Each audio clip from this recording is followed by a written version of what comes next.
everyone, let me introduce myself. My name is Zakian Nafis from the S1 Management Study Program. Here I will explain the general overview of accounting, definition of accounting, accounting process, types of companies, and interested parties. What is the general description of accounting? First, accounting can identify data that is relevant to a decision taken. Second, it can identify a process in analyzing relevant data. And third, it can enable company management to better understand its business finances.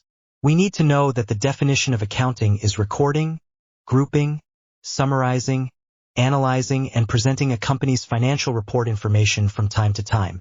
What are the accounting processes or stages? The first is transaction identification, which is tracking every financial transaction that occurs.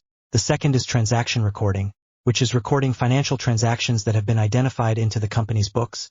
The third is transferring to the ledger, which is moving transaction entries from the journal to the ledger so that later the grouping can be more detailed. The fourth is compiling a trial balance, which is checking all balances in the ledger to ensure that debits are equal to credits. The fifth is preparing financial reports, which is compiling the main financial reports such as balance sheets, profit and loss, and cash flow statements based on the trial balance. And the last is closing the books, which is closing temporary accounts such as income and expenses for the next period. What are the types of companies related to accounting? The first is a sole proprietorship, which is a business entity owned and run by one person. The second is a partnership or partnership company, which is a company owned and run by two or more people. And the third is a limited liability company, which is a company managed by the government or region in the form of a limited liability company, or commonly called PT, and its capital comes from state assets that are separated in the form of shares.